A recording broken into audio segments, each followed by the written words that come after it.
여러분 안녕하십니까? 백운기입니다. 최상병 어머니가 해병대에 편지를 보냈습니다. 아들이 세상을 떠난 지 1년이 되는 시점에 엄마 심정을 알린 겁니다. 그동안 최상병의 어머니는 언론과 접촉을 피하면서 세월을 견뎌왔습니다. 딱 한 번 언론에 부탁을 했습니다. 아들의 이름이 안 나왔으면 좋겠다. 그런 부탁을 했지요. 너무 힘들다고요. 자식 잃은 부모의 심정 겪어보지 않은 사람은 결코 알 수도 이해할 수도 없는 고통입니다. 어줍지 않게 아는 척해서도 안 됩니다. 그런데 지금 그런 어머니가, 그런 부모가 이 나라에 너무나 많아졌습니다. 그런 어머니를 앞에 두고 나라 구하다 죽었냐? 군인은 군말 없이 죽어주도록 훈련된 존재. 이런 말을 하는 자들은 우리가 과연 사람이라고 부를 수 있을까요? 오늘 아침 최상병의 어머니께 마음속 깊은 위로의 말씀을 드립니다. 생방송 백운기의 정치 1번지 출발합니다.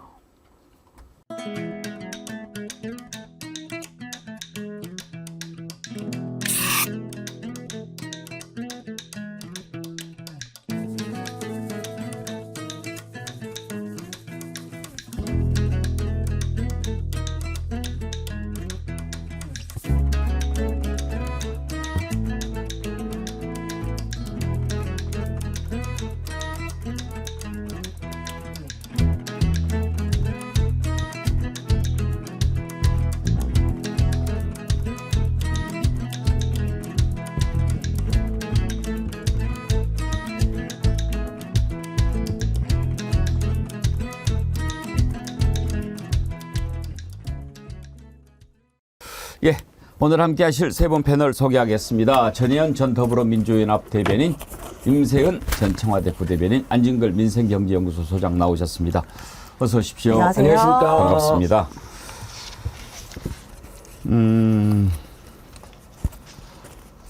최수근 상병 어머니가 해병대에 편지를 보냈고 그걸 공개를 했는데요. 지난번에 언론에 우리 수근 이름이 안 나왔으면 좋겠다 이런 말씀을 하셨다고 해서 그 뒤로 저희도 가급적 이름을 부르지 않으려고 합니다. 최상병, 최해병 이렇게 하는데 어제 그 편지 많은 국민들이 보고 참 마음이 많이 아프셨을 것 같습니다.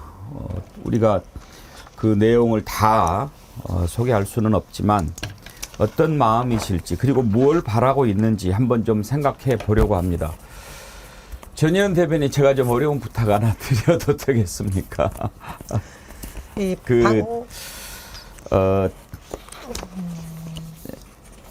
편지 내용을 몇 군데 다 읽기는 그렇고 좀 소개를 하고 싶은데 이걸 제가 읽으면 오늘 방송을 다 감당할 자신이 없어서 우리 전혜연 대변인께 좀 부탁을 드리려고 하는데 발췌해서 몇 개 우리가 좀 함께 나눌 수 있는 부분만 좀 읽어주셨으면 고맙겠는데요.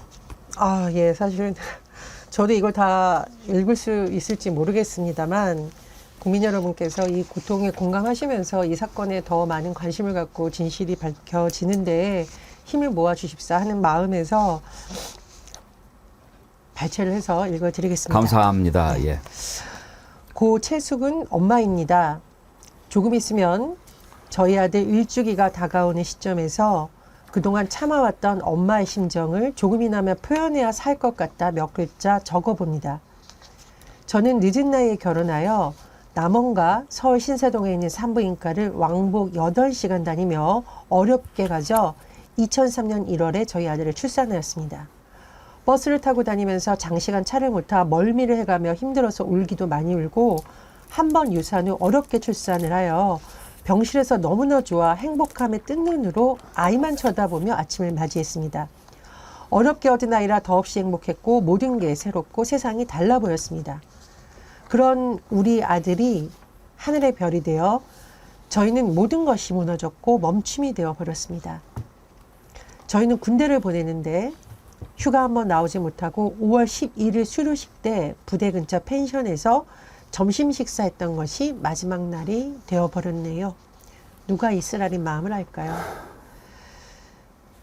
7월 19일이면 저희 아들이 하늘의 별이 된 지 1주기가 되어가는데 아직도 수사의 진전이 없고 엄마 입장에서 염려가 되고 안타까울 뿐입니다. 저희 아들은 아토피가 있어 수영도 못하고 해병대 훈련 받을 때 몇 번 강습받은 게 전부인 것으로 합니다. 수영 여부를 확인했는지도 궁금합니다. 지금 돌이켜보면 끝까지 해병대에 간다고 했을 때 말리지 못한 것에 대한 안타까움이 큽니다. 예, 그 뒤로도 계속 있는데 제가 더 부탁드리기가 죄송합니다.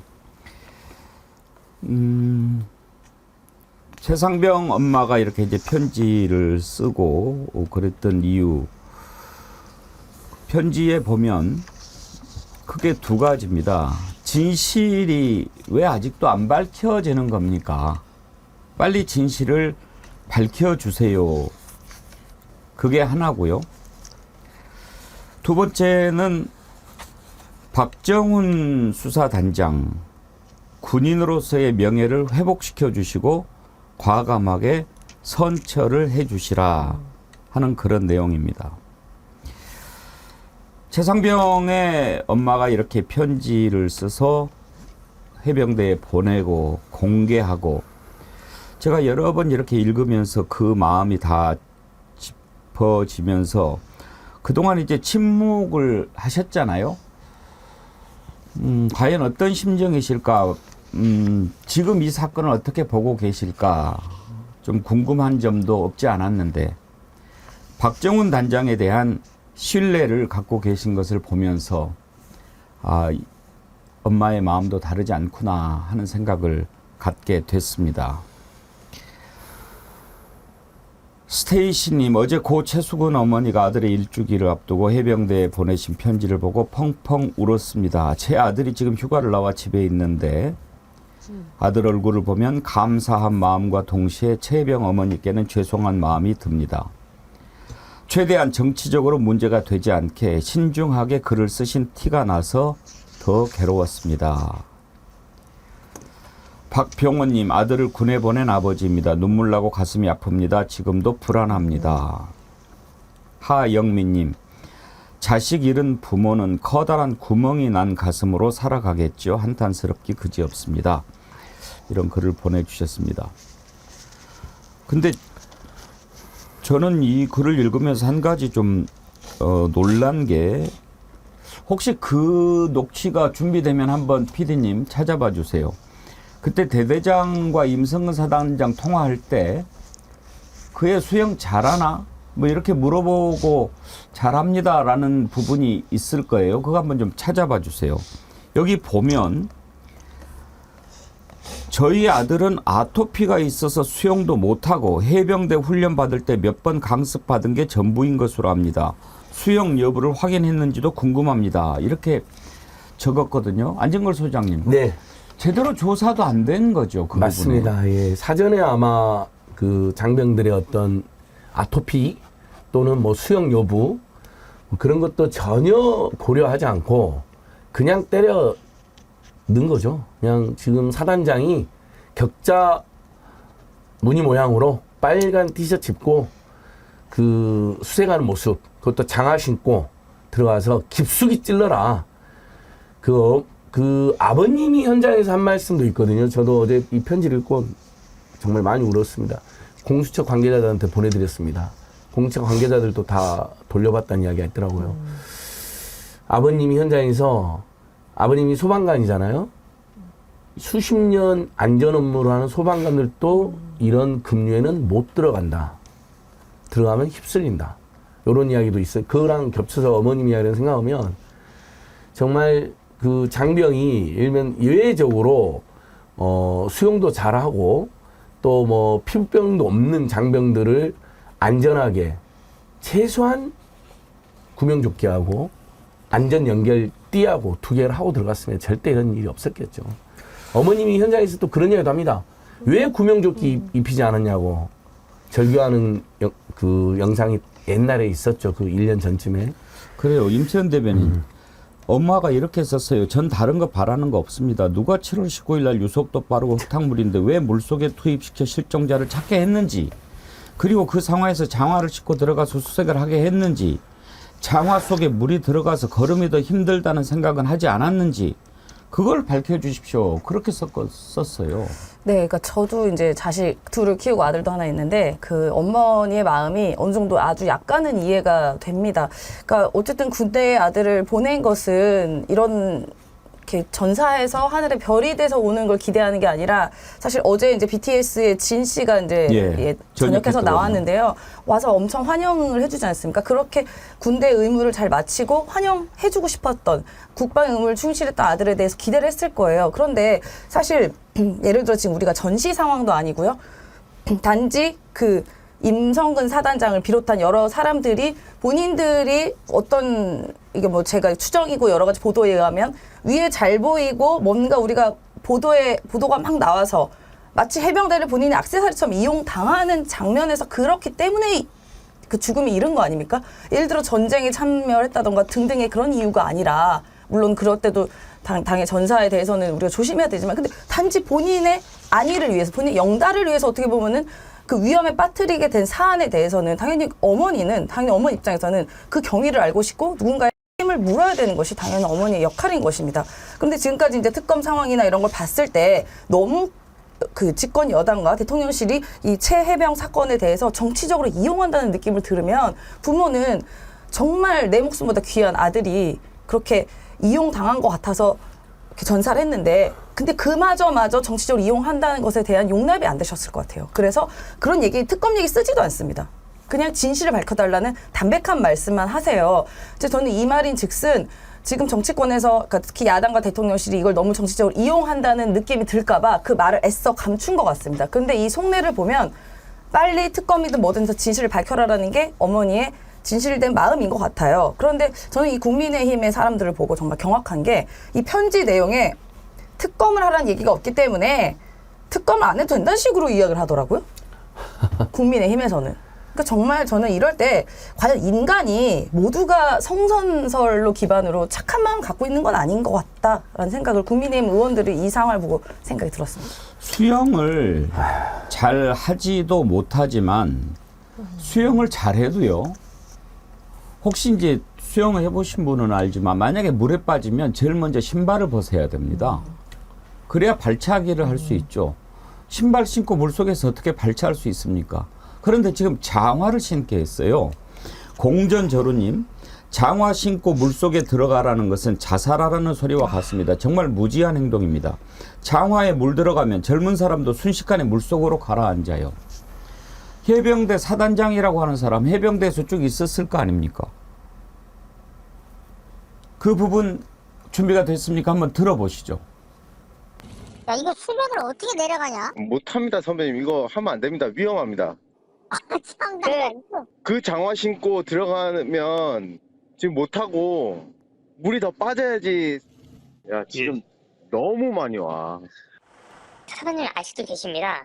방금 여단님 전화 오셨는데 사단장님께서 옆에 계신데 하려면 정상적으로 하라고 16시까지인가라고 하라고 하셨답니다. 정식으로 쳐주시기는 네. 좀 상황이 애매해. 내가 사단장님께 몇 번을 거리 드렸는데 첫날부터 알잖아. 사단장님 너희 한계 중대 보신다고 하셨는데 네. 몇 정도로 왔남들이야? 그 물속에 좀 들어있는 거 보려면 간방교 일대로 가면 될 것 같습니다.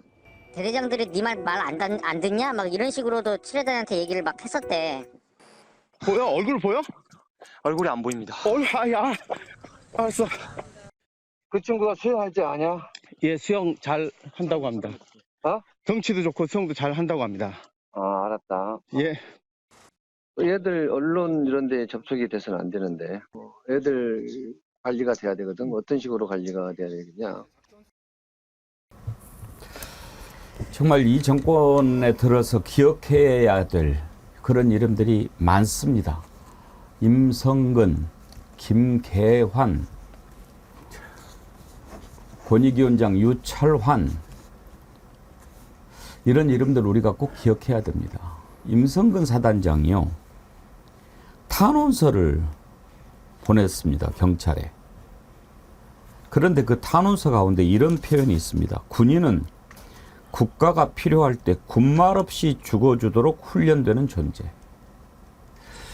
전현 대변인, 이런 생각을 가지고 사병들을 대했다는 거 아닙니까? 네, 그렇습니다. 분단 국가인 우리나라에서 많은 군 장병들이 그래도 국방의 의무를 다하기 위해서 군을 가고 있습니다. 그런데 이런 말을 하는 거 보면서 저는 어떤 생각이 들었냐면요. 국군 통수권자인 윤석열 대통령이 술 먹고 헛소리를 하니까 그 밑에 있는 아랫물도 술 먹고 정신 나간 소리를 한다. 이렇게밖에 생각이 들 수 없습니다. 군 통수권자인 윤석열 대통령은요, 육군 훈련병 연결식에 참석하지도 않고 국민의힘 워크숍에 가서 술판을 주도했습니다. 이게 지금 우리나라 군 통수권자인 우리가 반드시 이름을 기억하고 싶지도 않지만 매일 맞이할 수밖에 없는 윤석열 대통령의 모습이고요. 그 다음 국방부 장관은요, 호주 대사로 임명해 주니까 기다렸다는 듯이 도주했습니다. 사단장은 이런 정신 나간 탄원서를 써내고 있어요. 우리나라 국가의 안보를 흔드는 사람이 도대체 누구입니까? 현장에서 열심히 일하고 있는 군 장병입니까? 아니면 나라를 믿고 자식들을 군대로 보내는 부모입니까? 아니면 윤석열 대통령입니까? 해외 나가서 또 술 먹었다는 소리 날 때가 정말 국민들이 트라우마가 걸릴 작정입니다. 제발 정신 좀 차리시고요. 이 와중에 최상병 특검에 대해서 정치적이라는 어쨌든 헛소리하는 국민의힘은 제발 좀 정신을 차리시기 바랍니다. 네로 황제가 불타는 도시를 보면서 시를 짓고 노래를 불렀다는 말이 있습니다. 뭐 사실인지 아닌지는 모르겠지만 요즘 국민의힘과 윤석열 대통령을 보면 네로 황제와 그 옆에 있는 간신들이 떠오른다 이런 말이 나오고 있습니다. 지금이라도 최상병 특검에 좀 협조를 반드시 국민의힘은 해야 된다고 생각을 하고요. 할 자신 없으면 여당에서 내려오십시오. 윤석열 대통령은요, 군 통수권자의 자격이 없기 때문에 빨리 내려오는 게 오히려 군 장병들의 사기를 진작해 주는 거다 이런 생각까지 듭니다. 유승민 전 의원이 임성근 사단장이 탄원서 쓴 걸 보고 이건 정말 국군의 수치고 해병의 수치다. 이렇게 비판하는 글을 SNS에 올리면서 이건 인간의 탈을 쓰고 어찌 이렇게 망발을 함부로 할 수 있느냐라고 개탄을 했습니다. 더군다나요, 임성근 사단장은 군인은 국가가 필요할 때 군말 없이 죽어주도록 훈련된 존재, 이 표현과 함께 탄원서 내용에 11대대장이 포병의 위상을 높이려고 작전 지역을 자의적으로 확대하고 7대대장 역시 지침 오해로 작전 대상 지역의 수중도 포함되는 것으로 오판해서 발생했다. 책임을 부하들한테 돌립니다. 이 사람은 과연 해병대의 자격이 있는 사람인지도 알 수가 없습니다. 이런 말은요, 미친 소리입니다. 이거 제가 한 말이 아닙니다. 개혁신당의 천하람 원내대표 발언을 들어보시죠. 군인은 국가가 필요할 때 군말 없이 죽어주도록 훈련되는 존재들입니다. 경찰과 군대가 다른 점은 군대는 죽으라는 지시를 해도 따라야 하지만 경찰은 자신이 피해를 받는 상황에서는 자기 구제를 할 수 있다는 겁니다. 제가 최근에 읽은 구절 중에 가장 화가 나는 내용이었습니다. 이 무슨 미친 소리입니까 이게? 이 무슨 정신 나간 소리입니까 이게? 아니 지금 최상병이 어디 무슨 6.25 전쟁 나갔습니까? 아니면 최상병이 지금 어디 뭐 무장공비 소탕 작전 하다가 지금 사망했습니까? 아니 지금 자기들이 뭐 보여주기식으로 무슨 뭐 빨간색 해병대 체육복 상의를 입고 물속에 들어가 바둑판 식으로 수색하라 이렇게 해가지고 전시 행정 보여주기 행정 하다가 지금 안타깝게 희생된 병사의 사망을 두고 지금 무슨 군말 없이 죽어주도록 훈련된 존재 무슨 이런 쓰레기 같은 소리를 하는 겁니까? 그런 표현을 쓰는 사람, 그리고 분명히 자신이 지시를 직접 했던 암묵적으로 했던, 야 알잖아, 뭐 이런 표현들 우리가 듣지 않습니까? 임성근 사단장이 야 그쪽으로 물속 깊이 들어가서 그의 물에 빠지게 해 이렇게 지시하겠습니까? 과실일 수도 있는 거죠. 그걸 제대로 수사를 하게끔 하는데 더 큰 문제는 뭐냐? 이런 사람을 감싸고 도는 유승민 전 의원이요. SNS에 그걸 지적했습니다. 윤석열 대통령은 왜 저런 자를 감싸고 도는지 도무지 이해할 수가 없다. 왜 저런 사람을 감싸고 도느냐. 감싸는 걸 떠나서 야 한번 좀 봐줘라. 이것도 아니잖아요. 제대로 하려고 하는 사람을 혼내라고 한 거잖아요. 임세현 대표님 이건 말이 안 되는 짓 아닙니까? 아니 저는 그래서 지금까지 그 군에서 여러 가지 사망 사건들이 많이 있었잖아요. 이런 인식 때문에 그런 일들도 발생한 것 같아요. 뭐 위에서 괴롭혀서 뭐 돌아가신 분도 계시고 이제 여러 가지 훈련하다가 최근에 돌아가신 분도 계신데 이따위 생각을 갖고 있으니까 그동안 군 사망 사건에 대해서는 굉장히 은폐되고 밝혀지지 않았던 것이 아닌가 저는 그렇게 싶습니다. 지금 임성근 사단장이 이야기하는 국가는 과연 뭔가요? 본인 생각 국가는 뭡니까? 특정인이 국가예요? 본인이 국가입니까? 본인을 위해서 지금 본인 때문에 뭐 봐야 된다. 아니 무슨 뭐 관광지였어요? 군인들 들어가서 본 걸 뭐 자기가 4시까지 봐야 된다고요? 아니 뭐 하는 짓입니까? 그래서 지금 돌아가신 건데 근데 그게 뭐 국가를 위해서 죽어주도록 훈련되는 존재다? 착각하는 게 군인이라는 것은 당연히 국가를 위해서 충성하는 존재이지만 분명히 그건 자기 자신의 안위도 관련이 있는 겁니다. 본인의 생명도 중요시하고 그다음에 전시 상황에서 외부에서 침탈이 왔으면 그걸 지켜야 되고 더불어 가족도 지키고 본인 몸도 지켜야 되는 것이에요. 그런데 너가 죽으라면 죽어? 그러면요. 임성근 사단장은 그동안 국가에서 필요하지 않았고 국가를 위해서 훈련된 사람이 아니라서 지금까지 살아있습니까? 참나. 기가 막힌 노릇이고요. 과연 국민을 위해 국가를 위한 군대가 아니라 본인의 별 달기 위해서 그냥 상병들, 본인 아래 부하들 갈아 마셔서 본인 별 달았다고밖에 저는 생각이 들지 않습니다. 그러니까 저도 저 천하람 대표님의 그 일갈이 너무 공감이 돼요. 아마 그런 공적 자리에 앉았으면 저희가 더 큰 소리로 욕을 했을 것 같습니다. 우리 배웅 앵커님께서 마이크 꺼달라고 생각하시는 게 있는데 만약에 진짜 여기가 사석이면 저는 그냥 육두문자로 우리가 아는 군인 중에 전두환 노태우가 옛날에 광주시민 학살하고 상간 살해하고 쿠데타 저지르고 그 이후로 제일 나쁜 군인을 만난 것 같습니다. 어떻게 그 자식을 군대에 보낸 부모님들이 다 지금 너무너무 걱정하고 있는데 국가를 위해서 군마를 죽어줘도 훈련되는 존재란 말을 합니까? 국가와 국민을 위해서 헌신적으로 일하는 존재다. 우리가 보통 이렇게 이야기하죠. 그 과정에서 정말 있어서는 안 되지만은 전투 중에 숨지신 분들이 있었고 그것도 최대한 피해야 되는 거잖아요. 임세현 소장님 말씀처럼. 임세현 소장님 할아버님이 한국전쟁에 돌아가시고 국가유공자라고 하셔서 현충원 자주 가시고 그러던데 그때 그게 국가를 위해서 군마를 죽어도 훈련된 존재라고 갑니까? 정말 국가를 위해서 헌신하시고 절대로 죽어서는 안 되셨지만 돌아가시면 안 되셨지만 너무나 억울하게 안타깝게 희생된 존재를 길이로 관한 거지. 와 이렇게 저는 냉정하고 이렇게 그러니까 말로 다 설명이 안 됩니다. 그리고 최수근 상병님 어머니 편지 이거 읽어보고도 최상면 특검법 거부하는 사람들은 저는 오늘부로 인간이 아니라고 제가 선언해야 될 것 같습니다. 이 편지를 읽어보면 너무나 절절하고요. 그 와중에도 얼마나 예의 바로 절제 있게 표현하십니까? 무엇 때문에 임성근 사단장을 지키려고 했는지 모르지만 본인이 그렇게 잘못 방향을 잡고 오히려 정당한 수사를 하려고 하는 수사단장을 보직 해임시키고 항명으로 집어넣으려고 하고 그런 일들이 누구 때문에 일어났습니까? 그걸 제대로 한번 밝혀보자고 특검법안을 만들어서 통과를 시켰는데 그걸 거부하지 않았습니까? 22대 국회에 주어진 소임은 분명합니다. 민심을 받들라는 겁니다. 왜 국민이 압도적으로 야당을 밀어주었습니까? 이런 것들 제대로 잡아라. 200석을 넘겼으면 더 확실했을 텐데 192석을 몰아준 것은 더 지혜롭게 잘 싸워라. 이런 국민의 명령이고 요구였을 겁니다.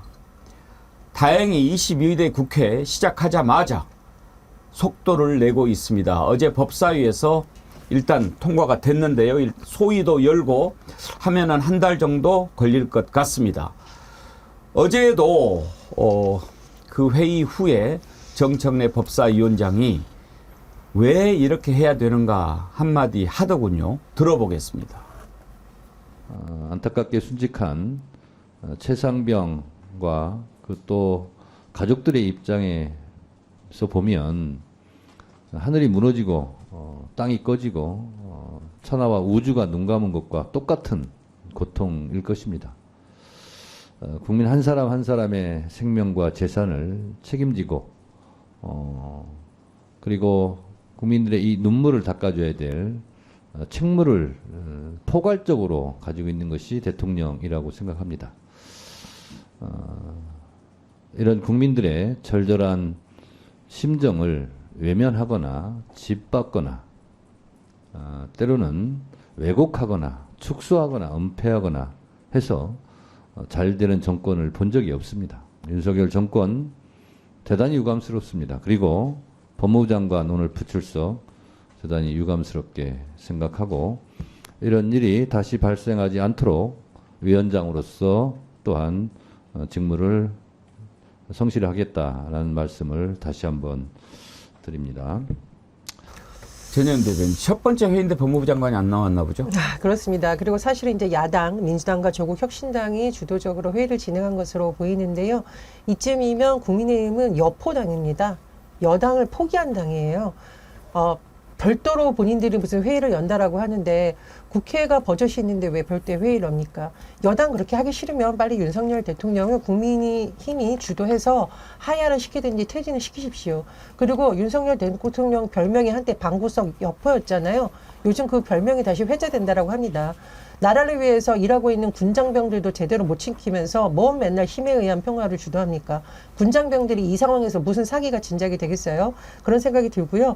제가 어제 국회를 갔다 왔는데 가장 그 마음 아픈 분들이 국회를 찾아서 정말 다른 분들은 우리와 같은 고통을 겪게 하지 말아달라. 그분 중에 한 명이 이태원 참사 유가족이었습니다. 그래서 저도 가서 인사드리고 정말 고개를 들지 못하겠는데 그분들이 어떤 심정으로 여기 오셨을까 생각이 들었고요. 또 하나가 이 최수근 상병의 어머니의 편지였는데 어떤 심정으로 이 편지를 쓰셨을까요? 이태원 참사 유가족을 제가 만났을 때 정말 제가 고개를 못 들겠는데요. 배가 고플까봐. 근데 우리 아들은 지금 싸늘한 시신이 되어서 밥을 못 먹잖아요. 내 입을 꼬매버리고 싶다. 이 와중에 배고픈 이 엄마라는 사람의 신세가 너무 속상해서 그리고 아들이 너무 보고 싶어서 아들이 사망한 날 입었던 옷을 못 버리고 그 옷을 껴안고 자고 한다는 말을 들었습니다. 그 말을 듣고 울지 않는 사람이 어디 있겠습니까?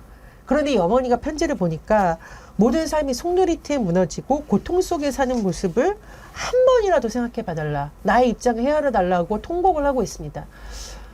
국민의힘은 최소한 인간의 모습을 보여주시기 바랍니다. 그리고 말씀해 주셨듯이 국민의힘이 여포당이고 윤석열 대통령은 방구석 여포라고 군인들 사이에서도 말이 나온다는 걸 제가 들었거든요. 진짜 안보를 생각하신다면 지금이라도 최상병 특검부터 제대로 처리해 주시기 바랍니다.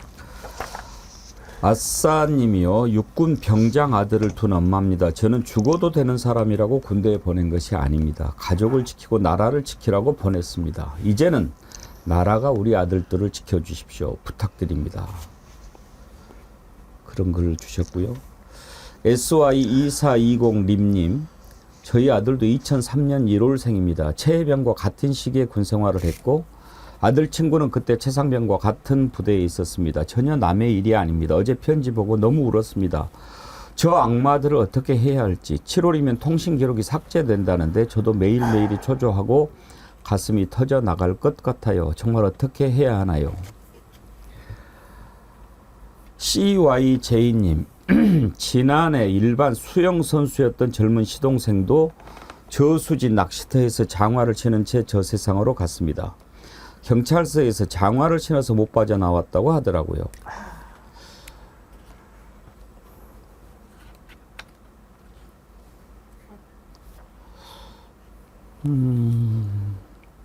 이은주님, 군인, 군말 없이 죽어주도록 훈련되는 존재라고? 당신부터 모범을 보이시오. 당신 말대로 당장 사단장 내려놓고 군말 없이 자진을 한다면 인정하겠소. 당신 자리는 아깝고 군인 목숨은 하루살이 목숨만 또 못합니까? 이향님, 국민의힘 의원들 부끄럽지 않나요? 당신들 자식 군대 갔다 왔나요? 최상병이 당신들 아들이라도 악마 같은 궤변만 늘어놓을 수 있는지 묻고 싶습니다. 남자친구 상식이님, 군대 안 보내고 싶습니다. 내 귀한 자식이 저런 취급을 받을 것을 생각하니 절대로 보내고 싶지 않습니다. 대한민국 남성은 병역의 의무가 있기 때문에 군대를 가야 됩니다. 그리고 그렇게 가 있는 동안에 부모들은 밤낮으로 기도합니다. 금이야 오기야 길렀던, 요즘엔 또 자식들 많이 낳지도 않잖아요. 하나밖에 없는 애들이 많습니다. 이채 양명주님, 국군의 사명을 보내주셨어요. 국군은 대한민국의 자유와 독립을 보전하고 국토를 방위하며 국민의 생명과 재산을 보호하고 나아가 국제 평화의 유지에 이바지함을 그 사명으로 한다. 적어도 사단장이면은 별 2개 아닙니까? 뭔가가 지금 이 나라가 잘못돼 있지 않습니까? 많이 잘못되어 있습니다. 많이 잘못되어 있어요. 아주 비틀어져 있습니다. 상식이 무너져 버렸습니다. 이럴 때는 이렇게 되는 것이 상식이거든요. 수도 서울 한복판에서 192명이 한꺼번에 세상을 떠났는데 책임지는 사람이 한 명도 없습니다. 이게 말이 안 되지 않습니까?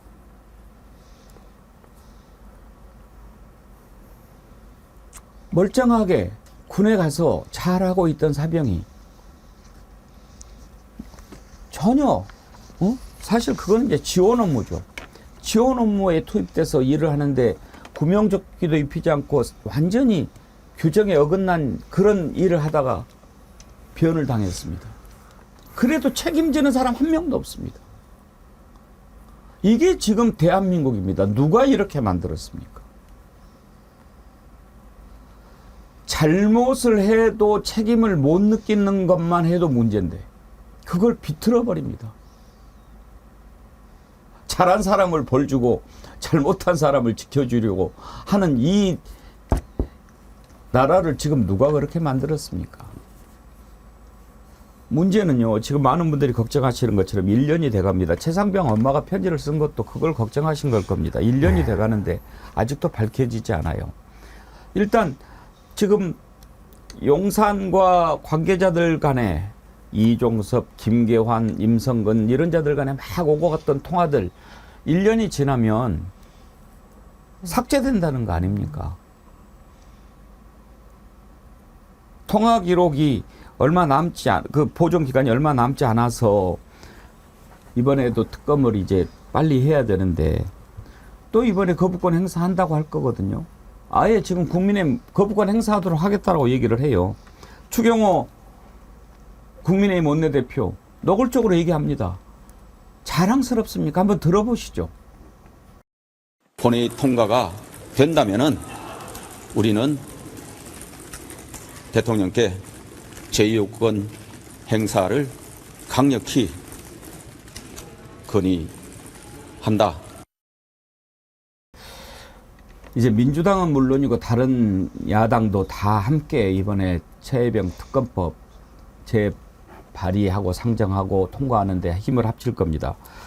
조국신당, 개혁신당 얘기를 들어보죠. 시간이 없습니다. 핵심 증거인 통화기록 보존 연한이 채 2달도 남지 않았습니다. 대통령도 결코 거부권을 행사할 수 없도록 하는 그런 조치들을 취해야 된다. 안진걸 소장님, 이번에는 거부권 행사하지 못하게 어떤 조치를 할 수 있을까요? 그러게요. 분명히 본인의 이 최상병 특검법은 사실 지금 윤석열 특검법이 됐거든요. 본인이 경로하고 본인이 임성근을 무슨 이유인지 아까 추경호 대표가 강력히 건의한다고 그러는데 저는 그 건의한다가 강력히 김건희를 보호한다 이렇게 들었습니다. 그러니까 이 정권의 노선은 정부의 기능을 못한다 해서 무정부주의, 심지어 모든 것을 김건희 비호에 초점한다 해서 건의주의라는 지금 풍자가 도는데, 또 분명히 본인들 잘못이 드러나기 때문에 거부권 행사할 것 같거든요. 저는 결국은 국민들의 일치된 투쟁과 압도적인 민심으로 윤석열이 거부권 행사하면 국민들이 수백만 명이 길고 쏟아 나온다는 경고를 미리 함으로써 차마 거부권 행사할 수 없도록, 그리고 거부권 행사하면 이것은 정말 이제 15번째 거부권이잖아요. 탄핵에 돌입한다는 야당의 단호한 의지를 보여줘야 될 것 같습니다. 지금 보수층, 그 다음에 국민의힘 내부에서도 임기 단축 이야기를 하던데요. 뭐 임기 단축이든 탄핵이든 무엇이든 나라와 국민을 생각하면 빨리 윤석열, 김건희 권력이 권좌에서 내려와야 된다라는 합의가 저는 퍼지고 있다고 생각합니다. 그래서 결국 국민들의 힘을 보여주자, 이렇게 호소드리고 합니다. 조금 설명을 드리면요. 권익위원장 출신인 전현희 의원이 법안을 발의했는데요. 핵심 내용이 윤석열 대통령의 거부권을 제한하자는 법입니다. 예. 어떤 분이 대통령의 거부권은 헌법상 권한이자라고 생각을 할 수 있는데 이게 남발될 요지가 지금 굉장히 많다라고 하는 것이고요. 특히 윤석열 대통령이 지금 거의 14번 정도 거부권을 남발하는 상황에서 특히 본인과 본인 가족에 대해서 거부권을 남발하는 것은 이해 충돌의 소지가 있다라는 것이 지금 주된 내용입니다. 따라서 이 법안까지도 아마 민주당을 중심으로 추진이 될 것 같은데요. 그럼 또 거부한다. 그럼 이건 정말 국정을 하지 말자라는 겁니다. 그리고 제가 한마디 말씀을 드리자면은요. 제가 기자도 하고 공직에서 일하면서 저는 이런 기괴한 여당을 본 적이 없어요.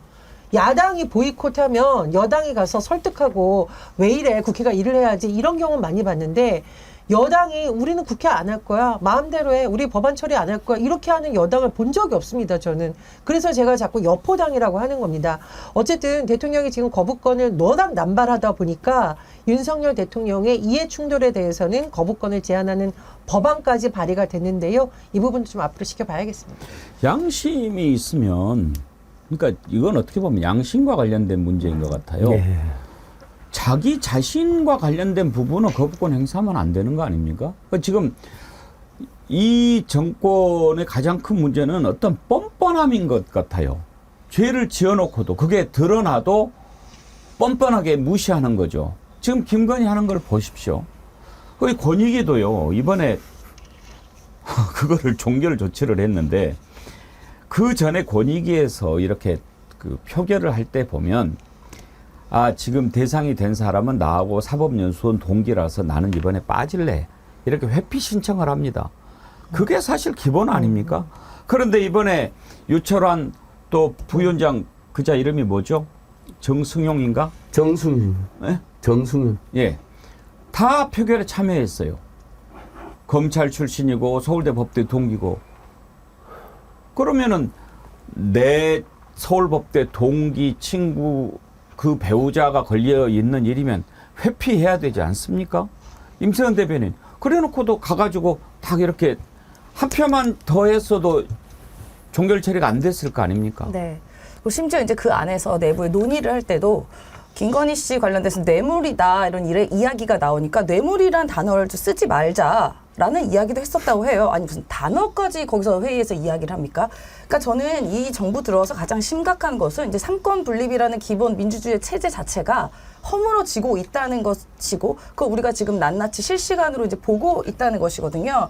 그러니까 마치 지금 윤석열 대통령과 지금 윤 정권 그다음 국민의힘까지 단체로 마약을 먹은 것 같아요. 그러니까 0.73%라는 그 약간의 깻잎 같은 승리가 마치 내가 모든 걸 다 할 수 있는 그 마약을 먹은 것 같은데요. 굉장히 초등학생도 많이 아는 말이지만 윗물이 맑아야 아랫물이 맑다는 이야기가 나오잖아요. 그럼 공무원들이나 이런 정부에 있는 그 정무직 공무원들도 위에서 어느 정도까지 하는지를 보고 본인의 책임 소재가 어느 정도인지 내가 어느까지 하면 되는지를 어느 정도 본인들이 추측을 하고 그렇게 행합니다. 지금 딱 봤더니 대통령이 하는 꼴이 이거 뭐 법도 어겨, 헌법도 어겨, 국민 무시해, 민주주의 절차 무시해, 상권분리 훼손해. 그런데 아무런 일이 일어나지 않아요. 그리고 오히려 거기서 날뛰어가지고 본인이 헌법 무시하고 정당법 무시하고 모든 민주주의 자체 그런 권한, 권리 다 무시하면서 이렇게 막 마구잡이를 하는 꼴을 봤을 때 지금 있는 정무직 공무원들이나 공무원들은 내가 막 해도 되겠구나. 나만 피하면 되겠구나. 나만 잘 되면 되는구나. 아래 것들한테 밀으면 되지. 라는 인식이 다 박힌 거 아니냐. 그러지 않고서는 이렇게 할 수가 없습니다. 근데 또 더 황당한 것은 국민의힘이라는 그 집권 여당이라는 사람들입니다. 어쨌든 국민의힘은 선거를 통해서 시민이 뽑은 선거를 통해서 선출된 선출직 공직자, 선출직 헌법기관인데 최소한의 자존심도 없는 거예요. 나중에 역사를 돌아봤을 때 저는 이 윤석열 정권의 이러한 괴물 같은 일들은 반드시 역사에 기록되고 우리가 나중에 국사책이나 이런 데서 굉장히 나쁜 선례로 기록이 될 거라고 봅니다. 거기에 동조한 국민의힘 여당 의원들 진짜 창피한지 정말 이렇게 말씀 죄송한데 쪽팔린지 알아야 될 겁니다. 자식한테 쪽팔린지 알아야 돼요. 정말. 뭐 근데 쪽팔린지 알고 창피한지 알았으면 이런 짓 안 할 텐데 제가 임세현 소장은 국회에서 최상병 특검법 재의결 반드시 해달라고 호소하는 기자회견 현장에서 저번에도 말씀드렸는데 국민의힘 의원 2명이 조롱을 하고 한다니까요. 예. 나는 반대야 하면서 주먹질을 하고 하하하 웃고 가고 제가 항의하니까 조용히 하고 소리를 그러니까 우리 지금 오늘 그런 거 좀 찍어 놓으세요. 예, 그 다행히 그 찍혀가지고 지금 찍어서 우리 보내주세요. 우리가 쇼츠에서 한번, 쇼츠로 지금 쿨박스라는 유튜브의 쇼츠에 예. 수백만 명이 보고 계시고 오마이뉴스나 안진걸 TV, 뭐 임센 TV도 올라가 있는데 오늘 전현 기자님께서 여당일 포기했다 여포당이라고 그러는데 저는 정말 전 가급적이면 저도 대화 타입을 굉장히 어쨌든 중요시 여기는데 이건 여포당이 아니라 인포입니다. 인포. 인간을 포기한 사람들입니다. 어떻게 자기 자식이 그렇게 죽었다고 생각하세요. 자기가 사랑하는 사람이 그러면 특검법보다 더한 것도 하자 할 사람들이거든요. 그리고 저는 사실 이 국민들의 기대를 윤석열 대통령이 완전히 배신하고 있는 거죠. 그나마 윤석열 대통령을 찍었던 분들은 검찰총장 출신이니까 나라가 좀 더 깨끗해지겠지. 수사를 통해서 비리가 밝혀지게라고 기대를 하셨던 분들도 있었을 겁니다. 지금 보세요. 윤석열 대통령의 별명이 요즘 뭔지 아세요? 대왕 법꾸라지. 대왕 법꾸라지. 저희가 이제 법조계에 있는 분들한테 들은 건데, 야, 법을 잘 적용해서 수사를 철저하고 하고 정의를 세우겠다고 해서 국민들을 속이더니 본인과 본인 가족들에게 적용된 것은 어쩌면 이렇게 법을 자의적으로 요리 갖다 붙이고 저리 갖다 붙이고 할 생각을 하냐. 조사를 제대로 한 다음에 법을 적용해야죠. 조사를 안 하고서 법전만 놓고서 빠져나갈 국리를 하고 있는 게 지금 권익위의 모습 아니에요? 이런 말 했다가 저런 말 했다가 외국인이어서 된다 그랬다가 안 된다고 그랬다가 이게 무슨 기괴한 짓인지 모르겠다. 윤석열 대통령 그래서 대왕 법꾸라지고 전 나라를 지금 법꾸라지 양성소로 만든다고 진짜 한탄을 하는 소리가 법조인들 사이에서 나온다고 합니다. 그리고 최재형 목사는 또 오늘 경찰서 가서 조사받았어요. 뭐냐, 뭐 이른바 모 시민단체가 최재형 목사를 건조물 침입 등 혐의로 고발해가지고 김건희 여사는 지금 뭐 에코백 들고 쇼하면서 해외 나가는 사이에 최재형 목사님은 오늘도 경찰에 지금 출석해서 조사받고 있습니다. 근데 최재형 목사가 한 말 보면 더 기가 막혀요. 아니, 명품 가방 준 나를 불러다가 건희가 조사한 적이 없다. 그리고 뭐라고 했냐. 난 청탁했어요. 나 그거 인정합니다. 근데 왜 이거 조사 안 합니까? 왜 김건희 여사 처벌하려는 시도 아무것도 안 합니다라고 항변을 하고 있습니다. 가방 주고 줬다는 사람은 계속 조사받고 동영상은 만천하에 공개됐는데 그 명품백을 받은 김건희 여사는 지금 해외에 나갔어요. 이게 정상적인 국가입니까? 이게 진짜 저는 요즘 법조인들 사이에서 야, 진짜 법꾸라지 양성소를 전 나라에서 만들고 있다라는 한탄이 나오는 이유를 좀 이해가 될 것 같습니다. 적어도 불러서 조사는 하고 결론을 내려야 될 거 아닙니까? 그런데 뭘 가지고 판단을 했는지 알 수가 없습니다. 권익위 표결 결과를 놓고 권익위원장을 지냈던 전현희 의원, 그동안 권익위는 그렇게 하지 않았다라고 얘기를 하더군요. 한번 들어보시죠. 제가 권익위에 있을 때는 그 자신의 지인이나 어떤 학연, 지연, 혈연 뭐 이런 게 엮여 있을 때는 해당 위원들은 대부분 회피 조치를 합니다. 그 회의에는 참석을 안 한. 그런데 뭐 그런 것도 없고 미라벨님, 대통령 부부 꽃놀이에 국민들의 허리가 휩니다. 어떻게 저런 사악한 인간들이 우리나라를 이렇게 망치고 있는지요. 착하고 성실하게 열심히 살아가는 국민들은 분하고 또 분합니다. 어제도 제가 그런 말씀을 드렸는데 이렇게 떠나는 모습에서 나는 나라를 위해서 이렇게 중요한 일을 하러 간다 라고 하는 그런 느낌이 전혀 들지 않아요. 룰루랄라 그냥 놀러 가는 것 같아요. 이제 투르크메니스탄 지나서 카자흐스탄 갔는데 김건희가 이번에 들고 간 가방이 에코백인가 됐죠. 왜 디올백 안 들고 갔냐 이런 글들이 많이 올라왔던데 이번에 뭐 가방을 비서한테 주는 장면이 좀 관심을 끌었다고 하죠. 한번 보실까요?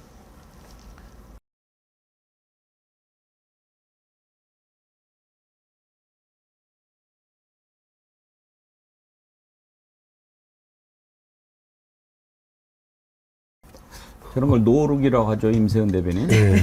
맞습니다. 아니 뭐 저 가방이 뭐 샤넬인지 디올인지 뭐 여기서는 확인이 안 됩니다.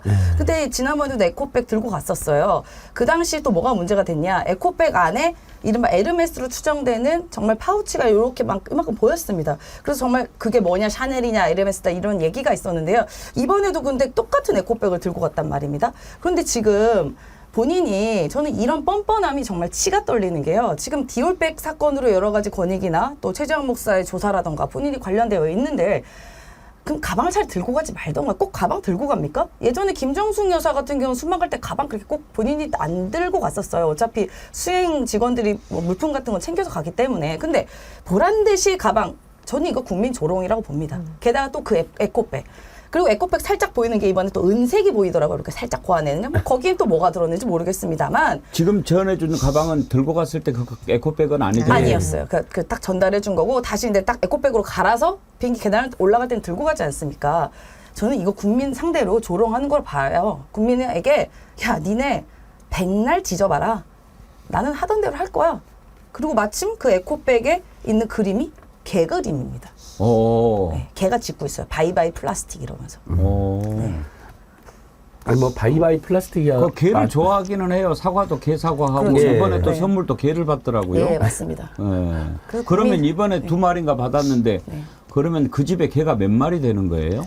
이미 한 6마리인가 8마리인가 있다고 하더라고요. 그러니까요. 네, 그래서 뭐 듣기로는 용산 관저에 개 전용 거실도 있다는 얘기도 들렸어요. 뭐 실제로 제가 안 가봐서 모르겠습니다만 그런 보도들이 있더라고요. 그러면 이제 뭐 10마리끼리 또 재밌게 지내다가 가끔 이제 동물농장 같은 데도 출연하시고. 그 개 목숨만큼이라도 우리 국민의 생명을 좀 생각하고 지켜주고 그랬으면 좋겠어요. 그러니까 이제 윤석열 대통령 부부가 그만큼 개를 사랑하잖아요. 그러니까 동물을 굉장히 사랑하다고 알고 있잖아요. 그래서 국민 알기를 개돼지로 하는 겁니다. 근데 동물을 진짜 사랑하면 생명에 대한 경외감을 가지게 되잖아요. 근데 이태원 참사 때 윤석열이 1박 2일 만에 나타나가지고 여기서 이렇게 많은 사람들이 죽었어? 압살하고 리진탕이겠지? 그래서 저는 그걸 짓거린다고 표현할 수밖에 없는데 어떠한 생명에 대한 경외감이 보이지 않거든요. 최상민 사건도 그렇고 그러고 저는 그 부부가 동물을 진짜 사랑하는지도 의심스럽습니다. 동물권이 세계적인 추세고 대한민국도 반려견, 반려묘하고 함께 사는 분들이 1000만 명이 넘기 때문에 그냥 그분들은 잘 보이려고 그런 거 아니냐라는 지적을 하는 분들이 많습니다. 동물권 단체분들 중에도요. 동물을 사랑하면 생명에 대한 경외감과 존중을 가져야 되는데 그 부부에게는 그런 게 전혀 없다고 지적하는 분이 많습니다. 바이바이 플라스틱 메시지 좋은 거죠. 근데 본인이 디올백 때문에 윤석열과 한동훈은 알리백 몰라도 된다는 황당한 말을 짓거리고 오로지 디올백과 건의주의로 이렇게 점철된 국정을 운영하다가 결국은 에코백을 전 봤을 때 이러더라고요. 니들이 디올백 맨날 지어하는데 나 사실은 에코백 갖고 다니는 사람이야. 이렇게 국민을 조롱하는 것으로 보이더라고요. 바이바이 플라스틱 이미지가 전혀 긍정적 메시지가 아니고. 그래놓고 지금 공항에서 보니까 다른 백을 갖고 있잖아요. 그러니까 저건 정말 보여주기식으로 장난을 친 거죠. 디올백 이야기 좀 그만해. 나 에코백 갖고 다니는 사람이야. 근데 안에 뭐 했는지 모르고 실제 공항에서는 다른 백이란 말이죠. 근데 어떻게 이렇게 국민들을 함부로 대하고 기만합니까? 근데 저는 이제 반려동물을 사랑하는 것 자체는 나쁜 게 아닙니다. 그런데 그럼요, 문제는 네. 뭐냐면 윤석열 대통령과 김건희 여사가 이제 토리 아빠, 토리 엄마라고 불리는데 그러면 이 최상병 어머니가 저 최숙은 엄마예요라고 편지를 썼던 그 심정이 어떻겠습니까? 네, 반려견 한 마리만 세상을 떠나도 그 가족들이 우울증 증상이 올 정도로 큰 마음의 상처를 입는다고 하는데 나라 믿고 아들을 군에 보내다가 이런 청천벽력 같은 상황에 처한 부모들의 마음은 어떻겠어요. 그래서 이게 물론 과거의 표현이긴 합니다만 과거에는 왜 뭐 대통령을 국부라 부르고 그랬잖아요. 존경하든 존경하지 않든 대통령제인 우리나라에서 대통령 부부의 모습 자체가 국민들에게 전해주는 메시지가 너무나 크기 때문입니다. 이런 시기라면 더 자숙하고 조심했어야 되는데 저렇게 보란 듯이 에코백 들고 해외 나가는 거 보면 저는 이제 권익위가 사실상 다 짜맞추기를 했고 이 순방 시기에 맞춰서 후다닥 발표하고 끝나려고 각본을 다 짜놓은 것밖에 의심할 수밖에 없고요. 그렇다 하더라도 최대한 여사는 자숙하는 모습을 보였어야죠. 지금 나라도 흉흉하고 안보도 문제고 이 최수근 상명 문제도 아직 해결이 안 된 상황에서 그렇게 하니까 국민들이 화가 나고 더 약 올리나 이런 생각이 드는 겁니다. 저는 사실 처음부터 윤석열 대통령 부부가 대통령으로서의 자격이 있는지 끊임없이 문제 제기를 하고 비판을 해왔는데 최근에 보여주는 모습을 보니까 정말 이 한나라의 대통령이 뭐 대왕 법그라지라는 조롱이 나오는 이 현실이 참 서글프기까지 합니다. 조롱이요. 국가적으로도 지금 완전히 개망신을 사고 있어요. 이번에 카자흐스탄 언론이 김건희 성형수술을 언급을 했대요. 네. 그 장면 혹시 이게 지금 카자흐스탄 언론에 나온 거예요. 논문 표절 얘기도 나옵니다, 저기. 야, 근데 저건 김건희도 긴 거지만 우리 국민들이 저거 보고 아니 카자흐스탄에서 우리나라 대통령 배우자 얼굴을 거친 것을 가지고 저렇게 보도해도 되나? 논문 표절 같은 거 막 이런 거 이게 임선 대변인 네. 부끄러워서 이거 어떻게 해야 됩니까? 정말 나라 망신이죠. 그러니까 어떻게 보면은 우리나라를 대표해서 어쨌든 저 부부가 간 건데 우리가 안에서는 대통령 밉고 싫고 짜증나고 꼴 보기 싫어요. 그래도 어쨌든 갔습니다. 그럼 갔으면 적어도 대한민국 국격에 맞는 그런 대접까지는 모르겠습니다. 대한민국 국격에 맞는 거 우리는 보고 싶은 거예요. 우리나라 선진국인데 그런데 저렇게 대놓고 불러놓고 조롱하는 거 아닙니까 이거는? 그러니까 그 전에 이제 디올백 관련해서 많은 외신에서도 디올백이 뭐 우리 대한민국을 뒤덮고 있다라는 그런 여러 가지 외신들의 보도도 있었습니다만 그거는 자기들끼리 쓴 거예요. 우리가 간 게 아니었습니다. 그런데 불러놓고 국빈을 초청해놓고 거기서 소위 말하면 이런 뭐 제가 비속어인데 야지를 준 거예요. 예. 그 앞에서. 그 창피한 거죠. 그러니까 그만큼 윤석열 대통령 부부가 대통령으로서 품격과 자격이 안 된다는 생각을 여러 외국에서도 심지어 국격으로 불러놓고도 그걸 아는 겁니다. 이게 정상적인 대한민국 그 대통령 부부와 그 대통령실이면요. 당장 저기 압수수색 해야죠. 왜 거기다 조용합니까? 저 사진 명예훼손 압수수색 해야 되는 거예요. 혹시 저렇게 생각할 수도 있나요? 지금 뭐 영업하러 다닌다고 그러잖아요. 네. 대한민국의 성형 실력이 이 정도다. 네. 네.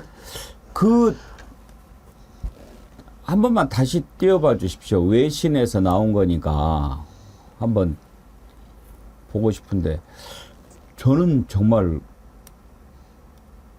전혜영 교수님 네. 같은 사람 맞아요? 저렇게도 가능은 합니까? 글쎄요. 저는 뭐 겁이 많아서 사실 저런 걸 잘 못해서 잘 모르겠습니다만 근데 저렇게 될 수는 있나 봐요? 뭐 그러니까 말씀해 주신 대로 굳이 생각을 하자면 한국의 성형 뭐 소식이 뭐 솜씨가 이 정도로 좋다 뭐 이렇게 억지로 해석을 할 수 글쎄요. 좀 말하기가 민망합니다. 그런데 여성들이 계신데 제가 좀 죄송합니다만은 근데 저는 개인적으로 한번 좀 두 분이 계시니까 물어봅시다. 가운데 사진이 지금 학사모과 석사모가 쓰고 찍은 사진인 것 같고 네. 옆이 최근 사진인데 가운데 얼굴보다 최근에 이렇게 고친 얼굴이 더 좋아 보입니까? 문제는 저것도 최근이 아니라 또 바뀌었다는 겁니다. 네. 가장 오른쪽이 또 바뀌었다는 겁니다. 그러니까 모르겠어요. 이게 가운데 이제 얼굴이 뭐가 어때서 그걸 저렇게 바꾸려고 생각하는지도 궁금하네요. 그러니까 뭐 개인적인 본인만의 기준이 있겠죠. 뭐 어떻게 되고 싶은 기준이 있는 건데 저는 그거를 이제 아름답고 싶고 돋보이고 싶은 그런 욕망을 탓하는 건 아닙니다만 저는 자기 자신을 돋보이고 아름답게 하고 싶어서가 아니라 자기 자신을 감추고 내 과거를 지우고 없애고 그렇게 하고 싶은 마음의 발로가 아닐까 막 그런 생각이 드네요. 네. 그러니까 이제 이름도 바꿨죠. 네. 학력도 바꿨죠. 예. 경력도 바꿨죠. 네. 그 지금까지 나와있던 여러 수사 혐의 다 바뀌어져 있잖아요. 그러니까 비판을 하는 겁니다. 만약에 그런 것들이 모든 게 솔직하고 투명하면 그 잠깐 좀 예뻐지고 싶어서 뭐 손 대는 거 그거 누가 뭐라고 안 합니다. 뭐 그럴 수도 있지라고 이제 넘어갈 수도 있어요. 그런데 그래도 어쨌든 보여지는 인물이니까 대통령 배우자라 보면 이게 언론에 노출도 많이 되고 한데 그런데 이제 본인의 삶에서 과연 진실은 단 하나라도 있냐는 겁니다. 그 경력, 학력, 심지어 결혼 이력까지도 뭐 바꿨다는 얘기도 들리지 않아요? 집도 바꿨다는 얘기도 들리고. 그러니까 이 도대체 어느 하나가 도대체 진실은 도대체 무엇인가? 네. 근데 저는 솔직히 지금 저 수술한 거 보고 참 대단하다. 참 이런 표현 어떨지 모르지만 존경스럽다 그런 생각이 듭니다. 제가 여러분 아시다시피 여기 하안금 좀 했잖아요. 정말 뭐 지금은 많은 분들이 위로해 준다고 잘 됐다 훨씬 낫다 그러는데 솔직히 말해서 다시는 하라고 그러면 안 할 거예요. 너무 불편해 힘들고 그 막 회복하는데 못 해야 되는 게 너무 많고 근데 이 아무것도 아닌 거 밑에를 약간 좀 그거 하는데 저렇게 고치려고 그러면 그거 보통 그 인내심 그런 거 갖고 안 될 것 같은데. 근데 뭐 최근에 그런 보도가 인터넷 언론에서 나왔죠. 대통령 해외 순방의 주치의라고 주장하는 인물이 따라가서 김건희 여사와 아주 가깝게 쇼핑을 하는 장면이 나왔는데 그 사람이 이제 성형외과 전문의라는 겁니다. 그래서 그분이 또 다른 방송에 나와서 항변을 하기를 해외 가서 뭐 다치기도 하면은 뭐 성형외과 전문의가 필요하다라는 논리의 주장을 폈는데 보통 이제 우리가 그래도 해외 순방에 갈 정도면 뭐 내과 외과 전문의가 따라가서 정말 응급사항에 대응을 하지 왜 성형외과 전문의가 어떤 이렇게 응급사항을 하기 위해서 그 중요한 해외 순방 일정 가는지 그것도 참 의아한 부분이고요.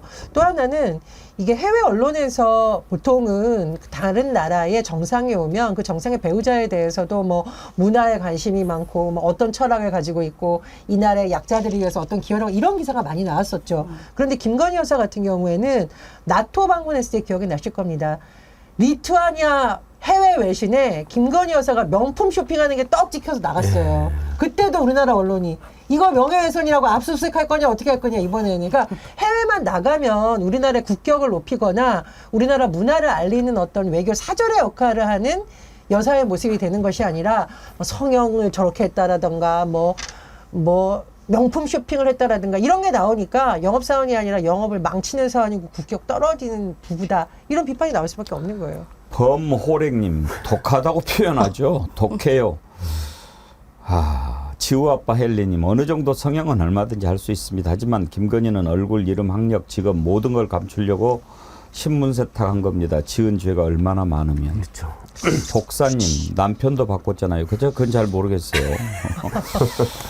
그리고 얼마 전에 최재형 목사가 검찰에서 그런 얘기 했어요. 윤석열 부부가 무슨 주사를 맞는다 그런 얘기를 들었다. 그래서 기자들이 무슨 주사냐 그래서 그것은 뭐 정확하게 내가 지금은 밝힐 수는 없다. 그러나 지금 대통령 주치의가 성형외과 의사라고 하는 점을 기억해달라. 그런 얘기를 하더라고요. 그러면서 또 그 뒤로 이제 나오는 영상이 6월 6일 현충일 날 김건희가 막 완전 이상하게 막 졸리고 뭐 이런 여러 가지 약물 부작용으로 보이는 그런 증세가 나타났다 그렇게도 하는데 제가 잘 모르겠습니다. 확인되지 않은 것은 자신 있게 얘기할 수 없습니다만 중요한 것은 언젠가는 다 밝혀질 거다 하는 겁니다.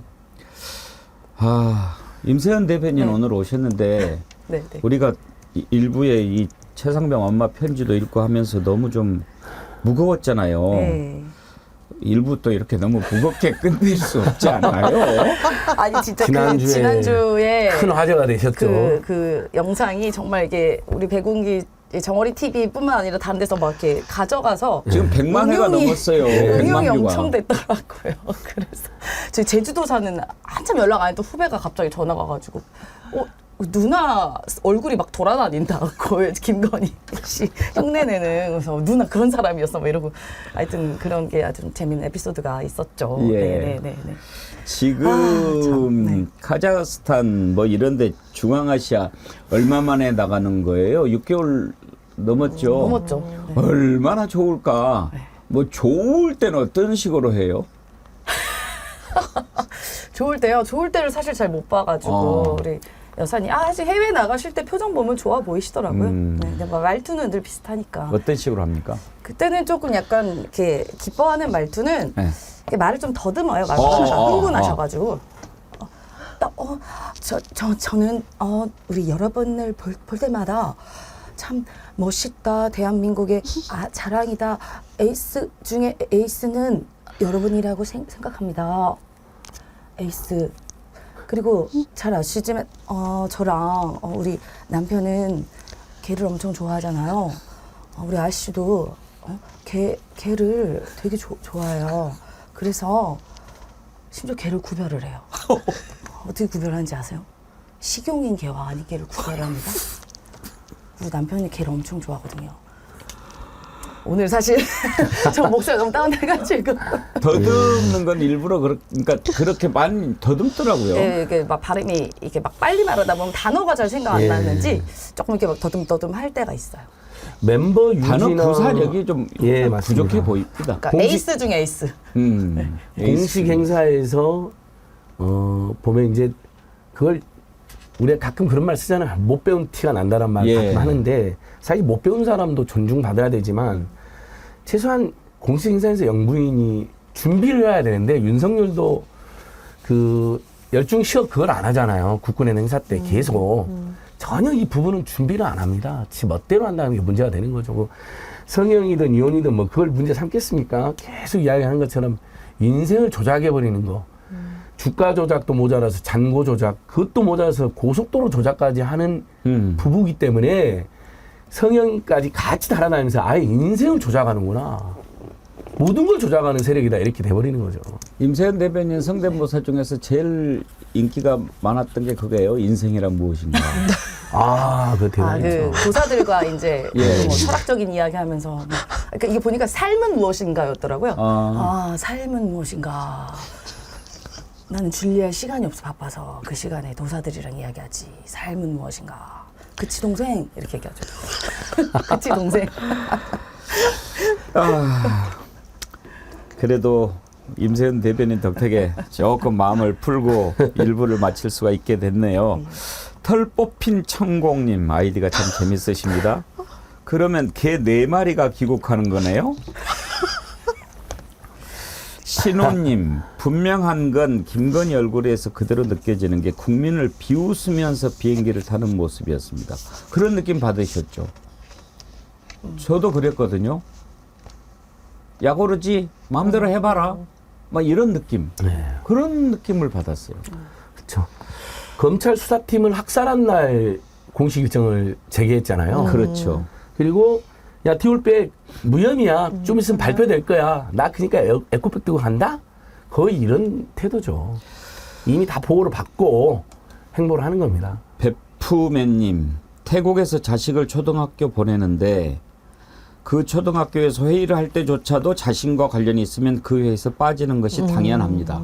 참 뻔뻔합니다. 아까 회피 관련해서 말씀 주신 거죠. 여수 밤바다님, 우와. 샤넬 가브리엘 백이네요. 아까 그게 그래요? 그 검정색 그래요? 네. 비서한테 준 거. 대단하셔. 느낌이 샤넬 느낌이긴 했습니다. 근데. 그래요? 예. 야, 이거 한번 딱 보시고 요즘엔 수준들이 높으셔가지고 한번 나중에 확인돼 보면. 이은주님, 안진걸 소장님 풀박스 유튜브를 못 찾겠습니다. 정확한 이름 좀 알려주시겠습니까? 풀박스입니까? COLLBOX 쿨박스. 콜박스. 아니 COLL. COLL? CALL이 아니고 COL. 쿨박스? 왜 아침에 왜 헷갈리세요? 제가 우리 쿨박스? PD님한테 하나 보내드렸습니다. 한번 그거요? 보시면 좋을 것 같아요. 그 한번 볼까요? 국민의힘의 행태. 예, 그 국민의힘에서 야유하고 간 거요. 네, 한번 보여주세요. 백브라고 있을 때. 없으니까 데려다가 네. 신나가지고 당신 자신 죽었다 생각해보세요. 네, 대통령 어디서 웃고 다니세요? 네, 저런 사람들이 국회의원이라고 하니 우리 국민들 다 보고 계시고 그렇기 때문에 이번 총선에서 단호한 심판을 받은 거다. 제가 1, 2분 늦었습니다. 11시 40분에 딱 시작해서 1, 2분 늦었는데 보통은 한 5분 정도 기다려 주십니다. 관행상. 근데 그 1, 2분을 못 기다려가지고 기자회견을 하고 있는데 야, 시간 좀 지켜라고 큰 소리를 지르더라고요. 정중하게 지금 끝냅니다 하고 바로 나왔습니다. 근데 지나가면서 그 군인 출신 의원인데 한기호 의원 하는 행태 보셨죠? 우리 해병대 출신 3분이나 있는데 미안하게 고개를 숙여 가지는 못할 망정 나는 반대로 하고 손을 들면서 오히려 이 후배 군인들이 애절한 호소를 조롱하고 갔습니다. 당신 자식이 죽었다고 생각을 하고 저희들이 호소하니까 하하하 웃고 가는 거 보셨죠? 한기호 의원이었어요? 네. 예. 달림정국님. 안녕하세요. 정어리 동지 여러분. 요즘 바닷속이 편치 않다고 합니다. 우리 친구인 정어리가 가짜는 대통령 때문에 국민이 못하고 있는 것에 화가 난 정어리들이 지금 시위를 하고 있답니다. 우리가 못하고 있는 시위, 정어리들한테 고마움과 용기를 불어넣어 줍시다. 우리의 영원한 친구이자 동지인 정어리를 위해 많은 힘을 보태면 좋겠습니다. 달림정국의 시인 같으시네요. HDA님, 백운기 앵커님, 저는 처음부터 정회원은 아니지만 꾸준히 앵커님 말씀에 공감하면서 빠짐없이 시청했는데 글도 올렸는데 단 한 번도 안 읽어주시죠. 죄송합니다. HDA님. 예, 계속 글 올려주십시오. 참고로 오늘은 별도로 댓글 당첨자 선정하지 않고 소개해드린 분들 모두 선물을 드리도록 하겠습니다. 오늘 제가 댓글 읽어드린 분들은 밑에 이메일 주소로 연락처 보내주시기 바랍니다. 다 드리기로 한 김에 몇 분 더 읽어드리죠. 한영숙님. 저도 최혜병 엄마 편지 읽어봤습니다. 정말 공감이 가고 가슴 아팠습니다. 안 겪어본 사람은 모르죠. 저도 가족을 잃어본 사람으로서 깊이 공감이 됐습니다. 최혜병을 두고 악의적인 글을 올리는 자들은 인간 이하, 저질, 비열한 악마라고 생각합니다. 최혜병 어머님께 마음으로나마 함께 한다고 전해드리고 싶습니다. 그런 글 주셨습니다. 오늘 많은 분들이 같이 가슴 아파하면서 함께 해주셨는데요. 네, 감사의 말씀 드립니다. 햇살 미소님, 탄핵이 답입니다. 짜증나는 윤부부 하루빨리 끌어내립시다. 역대급 대통령 부부네요. 사기꾼단들에게 우리 세금으로 월급 줘야 합니까? 그런 글 주셨습니다.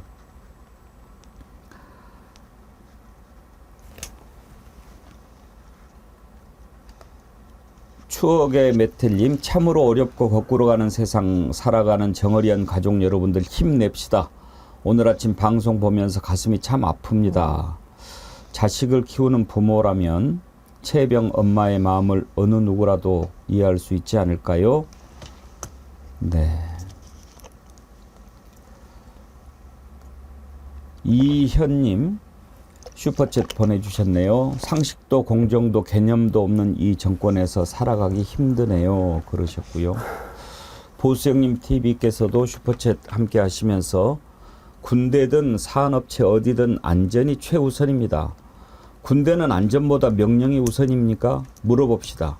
자신의 가족이 죽어도 명령이 우선이라고 할 겁니까? 성주현님, 호주 사는 큰 조카는 해병으로 강화도 옆 우도에서 근무하고 호주로 돌아갔습니다. 조카 둘 군대 생각도 하지 말라고 극구 말렸습니다. 이제는 전쟁이 나도 다시 총잡을 생각이 없습니다. 이 나라를 위해 목숨 바칠 마음이 없습니다. 누가 이렇게 만들었나요? 이런 대한민국을 사랑할 수 있을까요? 이제 자신이 없습니다. 이게 너무 아픈 얘기예요. 힘으로 평화를 지킨다. 그 평화 지키는 군인은 뭡니까? 나라를 위한 충성심, 내가 이 나라를 위해서 목숨을 바치면 그런 마음을 주는 거죠. 바름님도 슈퍼챗 보내주셨고요.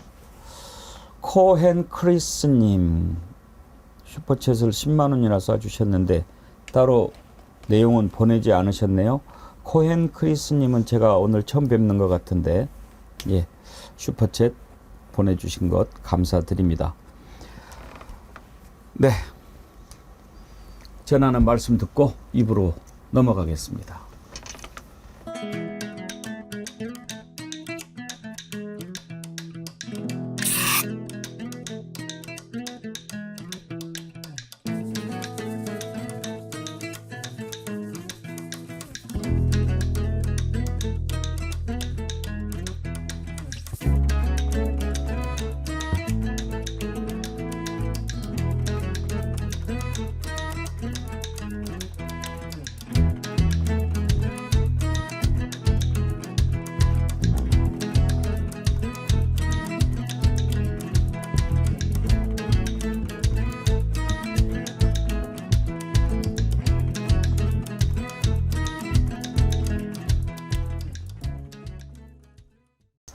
네, 정어리 TV 구독자 40만 돌파를 기념해서 여러분께 특별히 감사 행사로 진행하고 있는 40만 구독자 달성 베스트 상품 할인전 여러분께서 아주 뜨겁게 호응해 주셔서 지금 아주 몇 제품들은 거의 완판이 된 것 같은데 박정묵님 편육 진짜 맛있어요. 홍게는 아내가 먹고 저는 편육에 반했어요. 그러셨던데 예, 이 좋은 제품을 좋은 가격에 드리는데 이런 기회 잘 이용하시는 것도 지혜로운 소비 행태지요.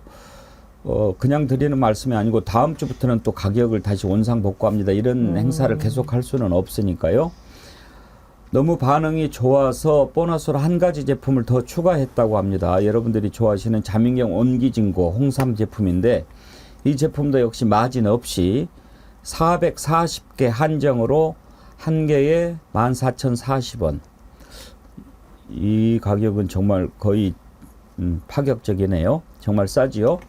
우리 정어리언들한테 감사한 마음 전하기 위해서 준비한 거니까요. 여러분들께서 이번 기회에 많이 이용하시면 도움 될 거다 하는 말씀 드립니다. 이번에 감사한 마음으로 보답하는 차원에서 준비한 거니까 이번 기회 많이 구매하시고 또 정어리 TV 50만, 100만 가면 더 좋은 행사 많이 준비하도록 하겠습니다. 앞부분에 우리가 말도 안 되는 짓들을 한 자들을 참 살펴봤는데요. 한 가지 더 있습니다. 이 도대체 참 제가 최근에 좀 화가 많아졌어요. 그래서 참 요즘에 수양을 많이 하는데 어떤 분들은 화 더 내라 그러시는데 그런 분들은 저를 생각 안 하시는 분 같아요. 정말 화내지 않고 좀 수양하려고 하는데 하는 짓을 보면 이건 참 너무한다. 예를 들어서 권익위 결정 같은 경우에 그게 말이 됩니까? 그런 짓들을 하는데 이제 전부 이게 어떻게 보면 잘못하면 이게 사기꾼 공화국 되는 것 같아요. 지금 석유도 이거 한번 봅시다. 저는 뭐 사실 지금 마음속으로는 이미 진짜 기대를 접었는데 최근에 어떤 일이 있었냐면요. 이 가스전 발표됐다 이렇게 하고 주식이 엄청나게 올랐잖아요. 저는 이 주가 조작 전문가들이 있는 곳이라서 이것도 분명히 뭔가 의심이 간다라고 했는데 아니요. 가스공사 임원들이 주식을 매도를 했어요. 언제?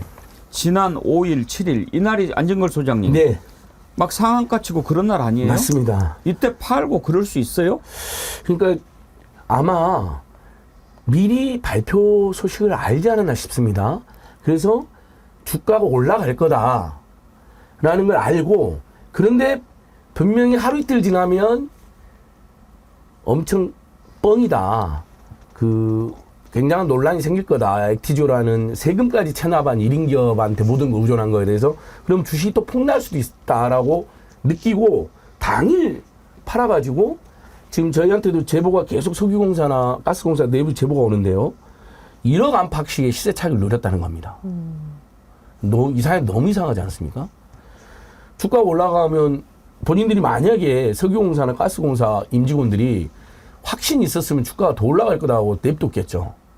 근데 분명히 이건 문제가 되고 가능성도 매우 낮다는 거 아니까 그리고 폭락할 수도 있으니까 실제 폭락됐고요. 에너지 관련 주식들 폭락하기 전에 시세 차익만 누리고 얼른 1억 정도 안팎을 벌고 지금 최소 4명이 증권적은 우리 안진걸 소장님보다 임세현 대변인이 잘하시지 않나요?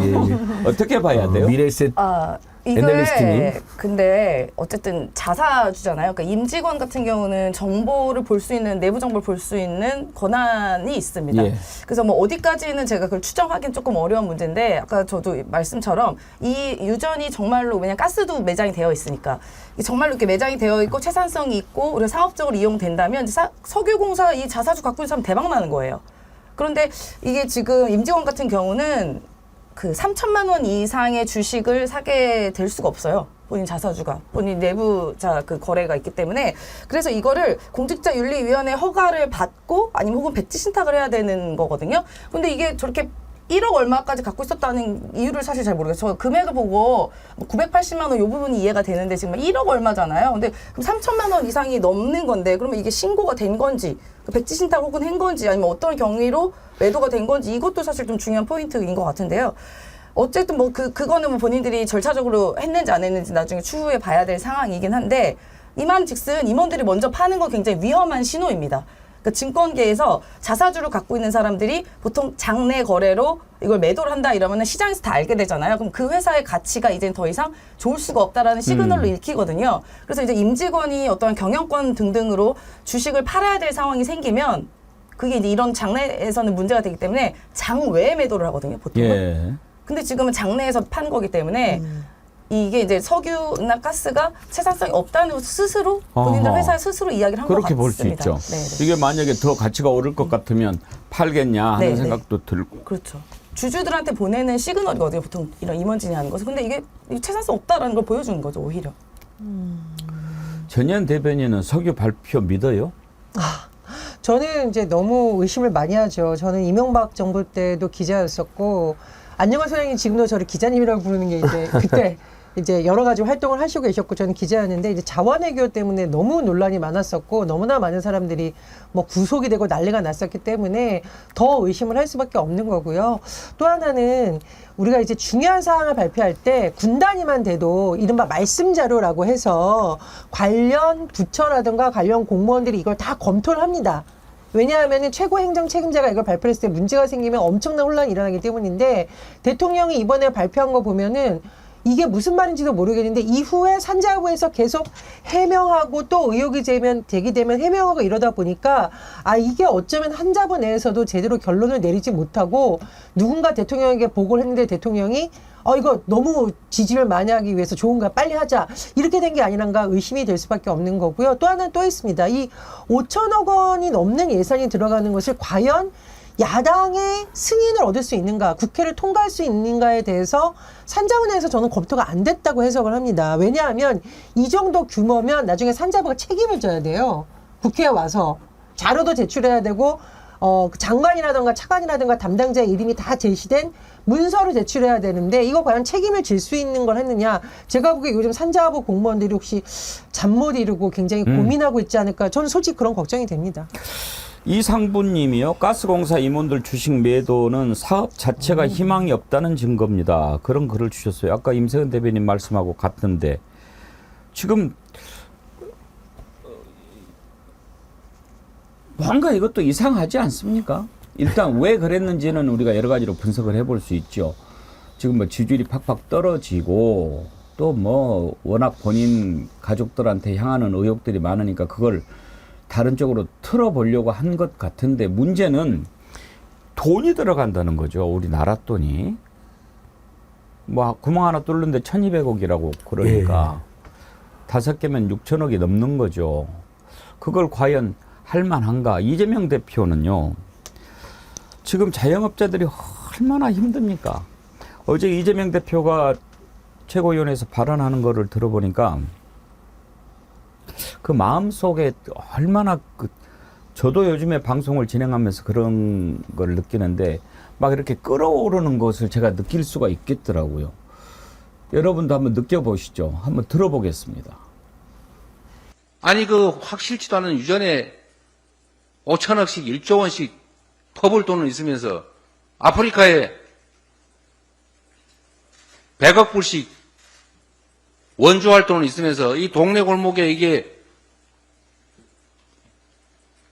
폐업하고 이자 못 내서 카드론 빌리러 다니고 사채업자한테 매달리고 그러다가 가족들 껴안고 죽고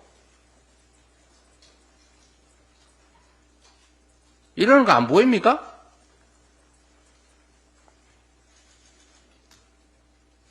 돈이 아깝습니까? 부자들 세금은 왜 깎아줍니까?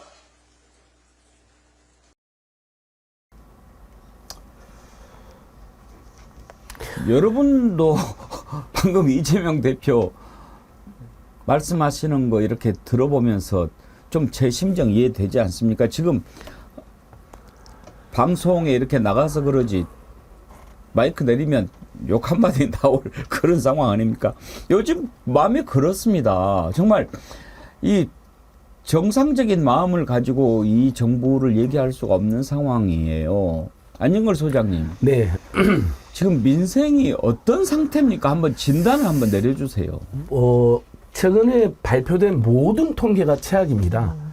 GDP 대비 가계부채가 스위스가 뭐 1등으로 나오고 우리가 4등으로 나오긴 했지만 GDP가 한 2,000조인데 가계부채가 2,000조 육박했습니다. 뭐 기준을 바꿔가지고 100% 아래로 내려갔는데 그전엔 100% 넘었죠. 근데 거기다 전세보증금을 부채로 잡으면 대한민국 가계부채는 GDP 대비 145%라는 것까지 지금 나와 있고요. 자영업자분들, 외식업체가 전국에 한 80만 개쯤 되는데 그중에 18만 개가 문을 닫아가지고 폐업률이 무려 22%. 이것도 나오고. 우리 국민들 중에 세계 이상의 돈을 빌린 다중채무자들이 500만 명 가까이 되고요. 자영업자들도 200만 명 가까이가 다중채무자로 잡혀있고, 신용카드 연체율, 카드 사태, 우리 예전에 김대중 카드 사태 이후로 최대치로 지금 연체율도 치솟아 있고요. 뭐 국민 실질소득도 11년 만에 최대치로 감소해. 뭐 모든 통계가 볼 때마다 다 최악. 그리고 가장 나쁜 지표를 가르쳐 주는데, 그럼 이제 결국은 국민들을 위해서 돈을 써야 되지 않겠습니까? 그게 민생회복지원금이기도 하고 이자 탕감 조치이기도 하겠죠. 조 바이든 대통령이 지금 미국에서 대학생 학부모들 위해서 학자금 계속 탕감해 줍니다. 미국은 자본주의 청구란 미국도 시장에 적극 개입해가지고 서민들 중산층에 대한 두터운 조치들을 하는 거죠. 근데 우리는 뭐 그냥 무정부주의 아닙니까? 무정부주의. 정부가 없습니다. 그냥 알아서 버텨라 뭐 이런 거죠. 무정부 상태인 예, 거죠. 무정부 상태. 예. 아나키즘이. 예, 남성 박종욱님 슈퍼 하는데 커피 믹스도 안 나가요. 쿠팡으로 다 시키니 소상공인 다 죽겠어요. 서와룡님 심장이 두근거려서 약국에 가서 우황청심환 살려고 하니까 물가가 올라서 5,000원짜리가 10,000원, 10,000원짜리가 15,000원. 이리저리 심장병이 더 나네요. 김규효님은요. 경찰 소방 등 근무자는 미지급 상태라는데 현 실태 조사 부탁드려요. 이걸 뭘 지금 지급을 못하고 있다는 거죠? 혹시 아십니까? 그 수당을 미지급해서 지금 소방관들이 1인 시도하고 있고요.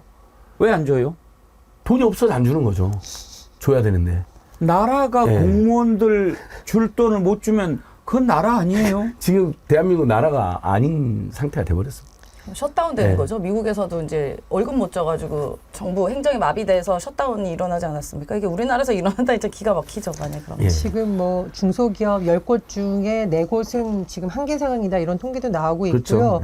또 더 큰 문제가 뭐냐면 코로나19 때 장사가 안 되니까 뭐 여러 가지 나가야 되는 비용을 대출을 받았던 분들이 있습니다. 근데 당시만 해도 여러 가지 저금리 혜택이 있었기 때문에 받았는데 탕감 시기가 계속 돌아오고 있는데 장사는 안 되고 금리가 너무 올랐습니다. 그래서 뭐 예를 들면 1% 뭐 2% 이걸 저금리로 받아서 했었는데 금리가 오르다 보니까 이걸 막기 위해서 아까 이재명 대표님이 언급을 하셨듯이 여기 가서 돈 빌리고 저기 가서 돈 빌리다 안 되면 카드론을 쓰는데 최대 17% 18%까지 이자가 나온다는 거죠. 그럼 이거는 내가 노력해서 갚을 수 있는 수준을 벗어나 버리는 거예요. 자영업 하시는 분들을 제가 최근에 만나봤더니 월세 내는 날이 다가오면 심장이 두근거려서 잠을 못 잔다.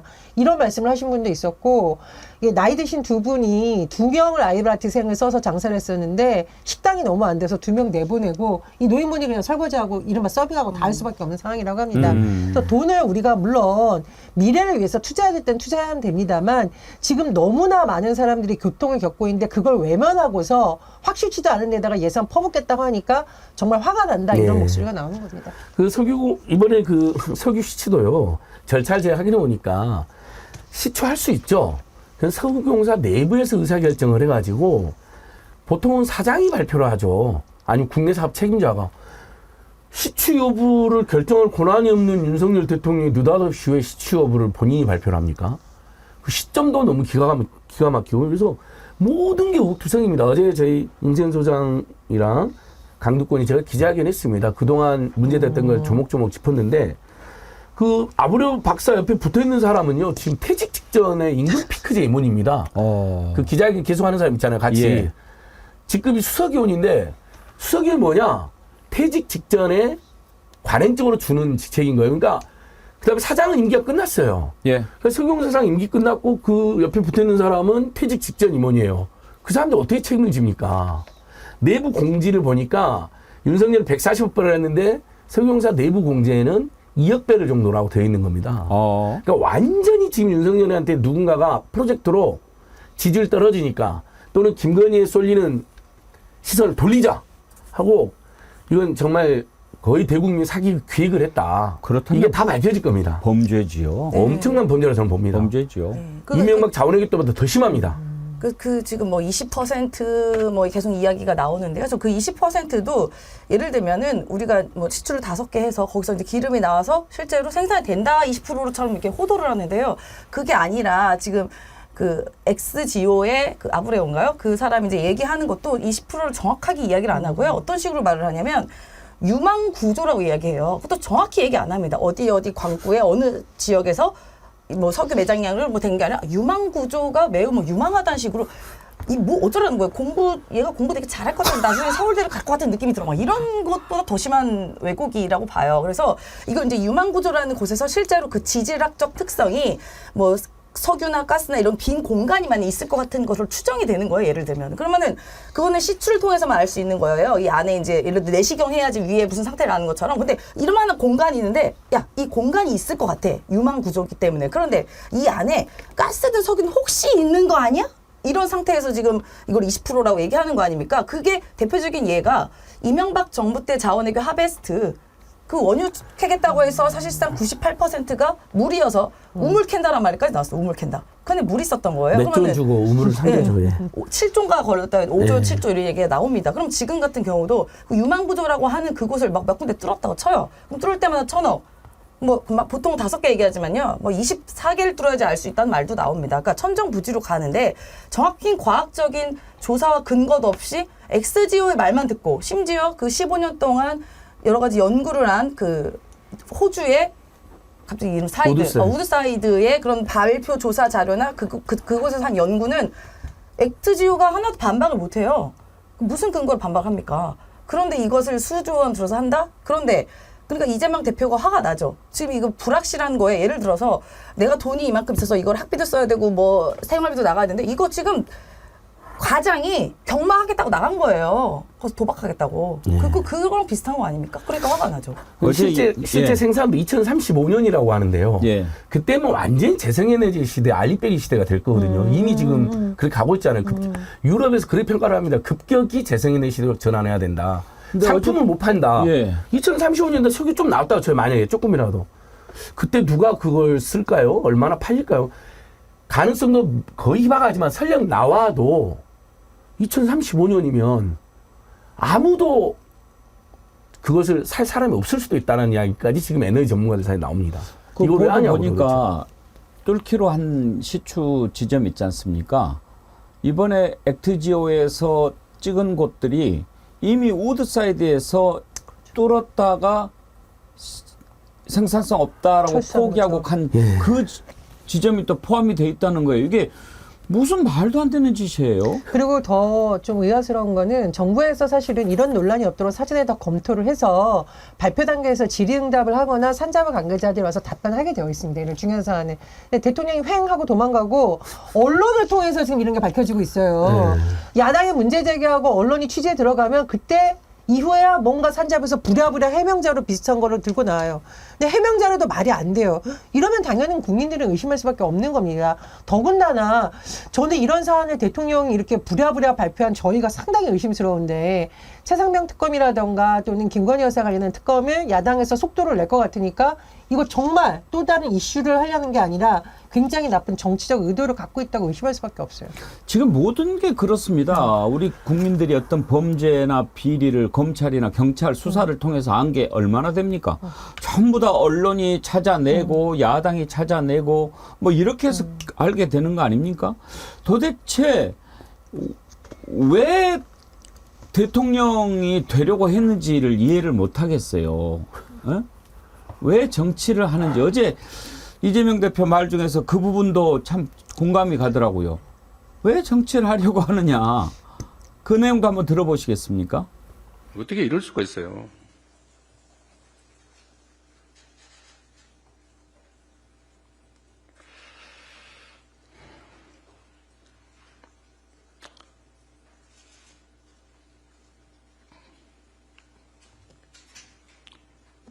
국가가 왜 존재합니까? 지금 자살자 통계 확인해 보셨습니까? 지금 이 순간에도 전 세계 가장 많은 비율로 사람들이 스스로 목숨을 끊지 않습니까? 그 이유가 뭡니까? 먹고 살기 어려워서 그런 거 아닙니까?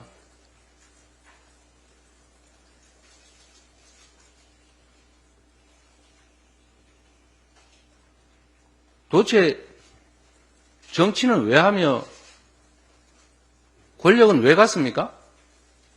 정치가 왜 필요한지 지금 이 순간에도 얼마나 많은 사람들이 죽지 못해 살아가고 있는지 좀 생각하고 사십시오. 권력 노름하느라고 즐거울지 모르겠지만 그 권력 노름 뒤에 수없이 많은 사람들이 가족들 손잡고 죽느니 사느니 지금도 그러고 있습니다. 어제 제가 힘들다는 사연들을 하도 많이 읽고 좀 힘들어서 상당히 오후에 어려운 시간을 보냈는데 오늘 또 많이 보내셨습니다. 뭐 다 읽어드릴 수는 없어요. 아름다움님, 이자가 2배로 올라서 저희 집사람은 새벽 3시 30분에 일어나서 물류센터에서 7시 30분까지 알바하고 8시에 회사 출근, 6시 퇴근하고 바로 도시락 전문점 알바, 8시 퇴근합니다. 저는 새벽부터 보통 7시까지 배송 일합니다. 한 달에 이자가 300 이상 나가서요. 죽기 살기로 일하고 있습니다. 예, 이런 분들이 지금 그리고 변함없이 님께서 주기로 한 대학생 국가장학금도 예산이 줄었다고 안 줬다 이런 글을 보내셨는데 저도 엊그저께 방송에서 들었는데 실업고 나오고 3년 취업한 다음에 대학을 가면 등록금 전액 국가에서 준다 이런 게 있었거든요. 예. 근데 올해 희망사다리 장학금이라고. 희망사다리. 예. 근데 올해 들어간 학생들이 못 받았대요. 돈이 없다고. 이게 무슨 나라예요? 그 청년 관련된 뭐 이렇게 적금하면 나라에서 이렇게 약간 매칭해주는 그런 것도 예산 다 줄였어요. 실제로 서민들이 가장 필요한 그런 예산들은 다 줄여놓고 실제로 돈이 어디서 이렇게 펑펑 나는지 이런 거 뭐 시추하겠다고 돈이나 퍼다 쓰고 그 순방 예산 팍팍 들이고 아니 저는 이 정치의 본질을 가끔 지금은 제가 좀 약간 스스로를 자문하고 있어. 과연 왜 필요한 것인가? 권력이 왜 필요한 것인가? 윤석열이라는 사람을 보면 그냥 아까 무정부주의 무정부 상태 이야기했지만요. 아니 그냥 차라리 없는 게 나아요. 있어가지고 더 손해봅니다. 더 우리나라 힘들고. 이러려면 없는 게 낫습니다. 정말. 저는 이 일부 보수 언론이 야당이 뭐 국회를 마비시키고 일을 안 한다라는 거짓말을 좀 안 했으면 좋겠습니다. 지금 민주당에서 코로나 대출과 관해서 지금 너무 이제 어려우니까 장기 상환할 수 있는 그런 법을 추진하자라고 제안을 했습니다. 그리고 연금 개혁도 그러면 여당이 주장하는 안에 이까지 받아서 같이 해보자라고 했는데 이거 여야가 완전히 바뀌었어요. 야당은 국가적 과제와 서민들의 어려움을 해결하기 위해서 일하자고 하는데 여당은 우리 국회 안 열 거야 보이콧 안 해. 이따위 소리를 하는 여당이 세상에 어느 나라에 있습니까? 이제 국민의원들 정신 좀 차리세요. 부끄러운 줄 알라고 저는 말씀드리고 싶고 지역구에는 가서 동네 장사하시는 분들을 붙잡고 한번 말씀을 좀 들어보세요. 지금 얼마나 어려운지. 뭐 말씀해 주셨는데 인성포기당이다. 진짜 인포당이란 말 나옵니다. 진짜. 인간포기당.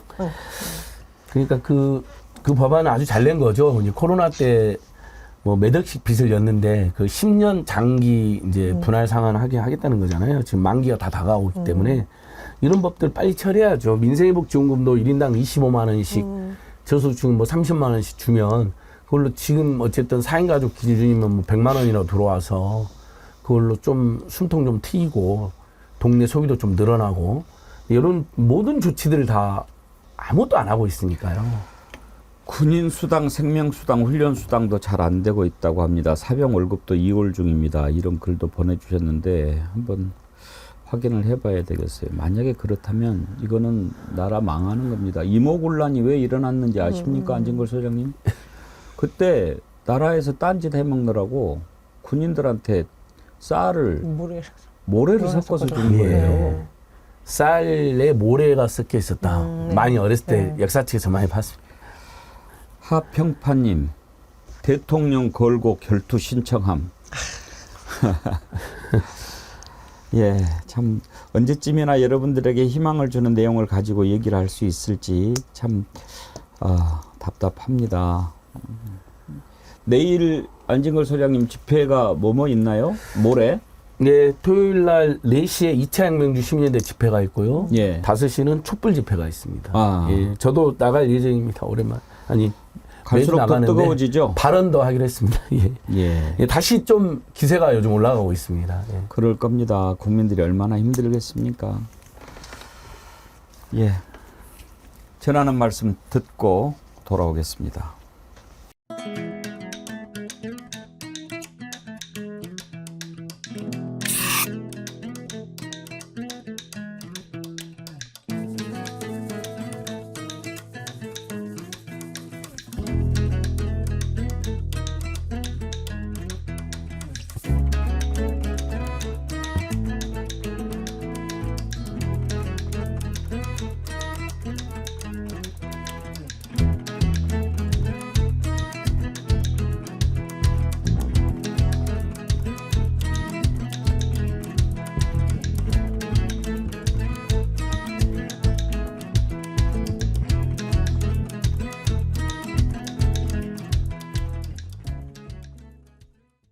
예, 특별 이벤트 여러분들 많이 이용하시면 좋습니다.